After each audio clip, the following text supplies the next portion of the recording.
Here's the thing, man. It's all fun and games.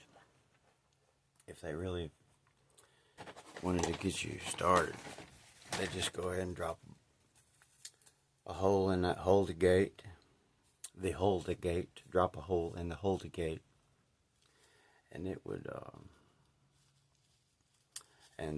Al Mosque, or not, and the Church of the Holy Sepulchre, or not,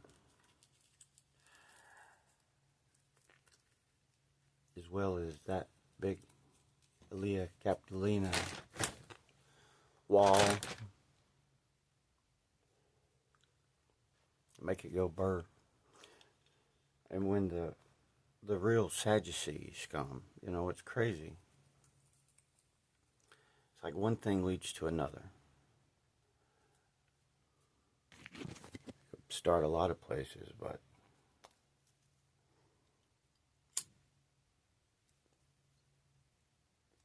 the oven.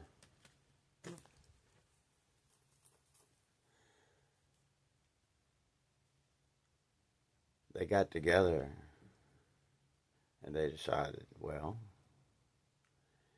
if the oven is operable, it really doesn't matter where you start. We could start if the oven is operable, or if the oven is really an oven.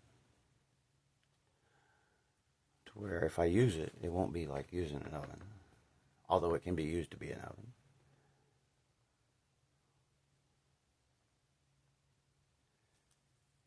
And one of the guys refuses to compromise his idea, and he says as well, if that tree over there judges, he's rolling dice, casting lots. If it, then so be it, He left it kind of open. And lo and behold, that tree done rocked over. He come together, he said, well, I guess it's so. And all the other ones, the multitude, said, no, we still don't, because a tree doesn't decide what's going on. He said, well, okay, Then if the water flows out of the well, or runs downhill, runs uphill, or you come up with any scenario, and he's just saying if something causes it, there'll be then I'm right, And lo and behold, that turned the water around, and it was making waves like fish swimming upstream. He said, well, I guess that's so. And all the other multitude of leaders got together and said, I don't think so. No, just because the stream goes up and this, still we don't. You're outnumbered. He said, well, this and this can happen, or one thing can fall down or lean this way, or what? You just have to hear it for yourself.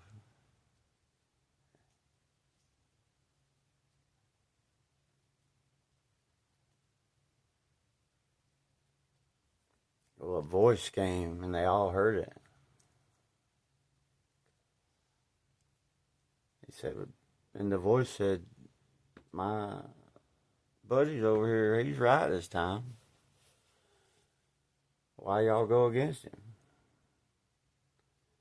And they all looked at one another, and they said, well, a voice, or a stream, or prediction, or a tree, or rolling dice doesn't matter, we outrule you. And they read about the multitude using precedents, legislative precedents. He said, well, we don't want to listen to the multitude to do bad, but to prevent bad, sometimes multitudes matter, they thought. So they got into majority rules.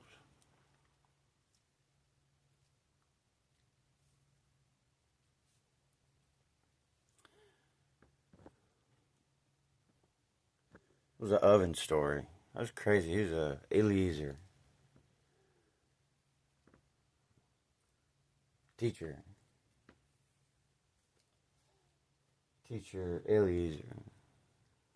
It was that time. There was another time he's in a discussion with Akivas.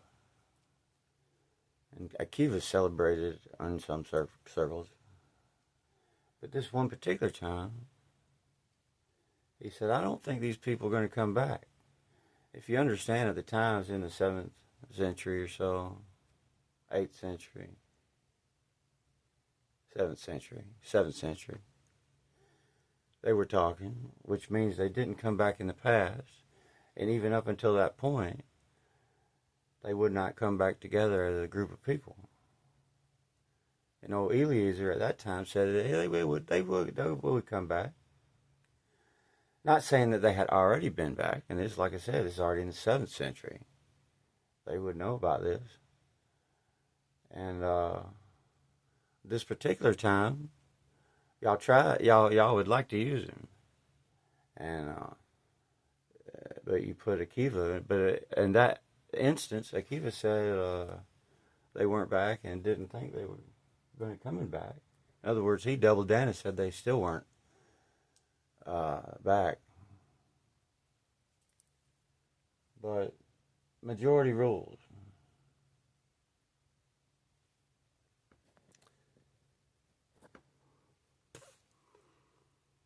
And then,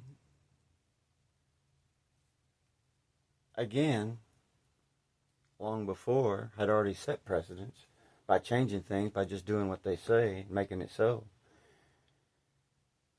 And which comes up to this week.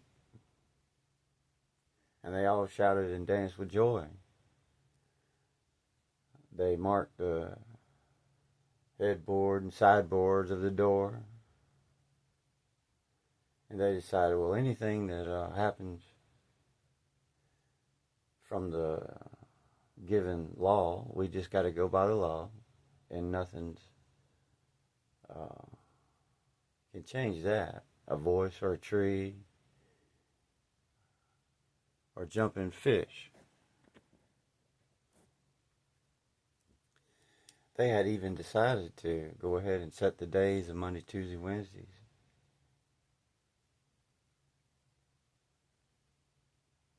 And just go ahead and call it Saturday, rest on the 7th. And even saying it was not right.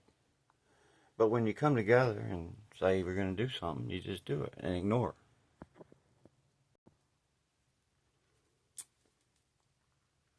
So the oven story, he advocated for liberty, freedom of conscience.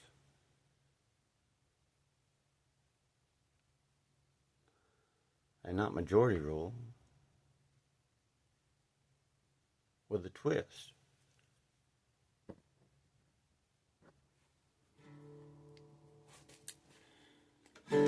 Hey, you adorable bee, you're so beautiful. See, you're cutie, full of charms. D, you're darling, E, you're exciting. F, you're fatter than mine. Oh, G, you look good to me. H, you're so heavenly. I, you're the one I like. J, we like Jack and Jill. K, you're so kissable. L is the love light in your eyes. N, O, P, I could go on all day. Q, R, S, T, alphabetically speaking, you're okay. You made my life complete. V, you're so very sweet. W, X, Y, and Z. It's fun to wander through the alphabet with you. To tell you what you mean to me.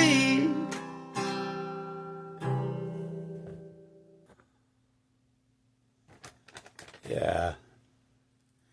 It's nuts being told you'll become a multitude of nations, conquerors, by many kings, many families. And you'll go to a new place where you won't be bothered. And you'll control the gates of your enemies, the waterways, seaways, roadways. And that can happen under David, yes, of course. It could even happen under Solomon, even Jeroboam. Because it says you can have a bad ruler, but still be, that becomes a burden on people, though.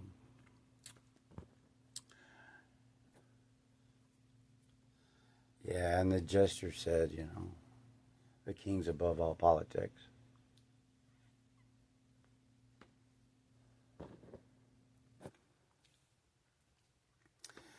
And whether a three-headed eagle comes and flies up or down or all around, it doesn't matter.